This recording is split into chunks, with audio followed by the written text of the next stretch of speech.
চাল, আলু, সবজি, পেঁয়াজ এবার সবকিছু সুন্দর মতো অল্প আঁচে ভেজে নিতে হবে। একটু সাদা সাদা হয়ে এলে তারপর সমস্ত রকম মসলা দিয়ে জল দেব। রান্না করতে করতে কুকিং ওভেনের চারিদিকে যে তেলগুলো ছিটকে আসে সেগুলো আমি সবসময় মুছতেই থাকি। তাহলে দেখা যায় একবারে রান্নার পরে খুব বেশি আর ঝামেলা হয় না মোছামুছির কাজে। কয়েক রকমের মসলা দিয়েছি, একটুখানি লঙ্কা গুঁড়ো, একটুখানি চিনি আর একটুখানি নুন, সাথে হলুদ গুঁড়ো, টমেটো, সেই সাথে কুড়িয়ে রাখা আদা, কাঁচা লঙ্কা আর অল্প কয়েকটা কড়াইশুঁটি দিয়ে এবার এই সবকিছু ভালো করে আরো একবার ভেজে নিতে হবে। যখন দেখবো এটা বেশ সুন্দর মতো ভাজা হয়ে গিয়েছে তখন এর মধ্যে পরিমাণ মতো গরম জল অ্যাড করব।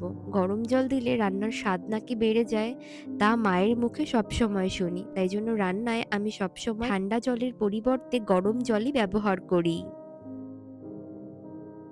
ব্যাস, খিচুড়ি রান্না করতে তো আমরা সবাই জানি। এইবার এটাকে আর বেশি কারসাজির দরকার নেই। ঢেকে দিলাম। এটাকে এবার হালকা আঁচে বেশ কিছুক্ষণ ঢেকেই রান্না করব। ঢাকনা দিয়ে আমি বেশ ওই ঘরে অনেকগুলো জামাকাপড় গুছিয়ে এসেছি। অনেকক্ষণ হয়ে গিয়েছে। খিচুড়ির ডাল চাল সুন্দর মতো নরম হয়ে গিয়েছে। নাবানোর আগে এইবার শুধু ওপর থেকে একটুখানি দেশি ঘি ছড়িয়ে দিলাম। যেকোনো খিচুড়ি, সেটা পুজোর হোক বা বাড়ির, দেখবেন নাবানোর শেষে একটুখানি ঘি, গরম মসলা ছড়িয়ে দিলে তার স্বাদ আরো ভালো হয়। তবে এই যে প্রেগন্যান্সিতে আমি গরম মসলার স্ট্রং ফ্লেভার খুব একটা ভালোভাবে নিতে পারি না। অনেকেই আছেন যারা খিচুড়ির সাথে ডিম ভাজা, বেগুন ভাজা, আলু ভাজা, নানান রকম ভাজাভুজি খেতে ভালোবাসেন। আর আমি বাসি পাঁপড় ভাজা। এই দেখুন, পাঁপড় ভাজতে গিয়ে আমার পেটে তেল ছিটে এসেছে। আমার সোনার হয়তো লেগেছে গো। যাই হোক, দুটো মাত্র পাঁপড় আমি ভেজে নিলাম। এবার চলুন সুন্দর একটা প্লেটের মধ্যে গরম থাকতে থাকতে খিচুড়িগুলোকে বেড়ে নিই।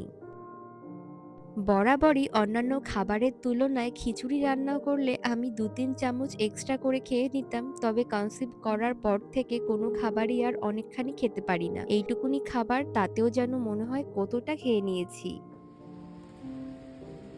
বাইরে ঝমঝম করে বৃষ্টি পড়ছে, আর বৃষ্টির দিনে এরকম গরম গরম খিচুড়ি সাথে পাঁপড় ভাজা হলে আর কি। চলুন আমরা দুজন মিলে তাহলে এই খাবারটা খেয়ে নিই।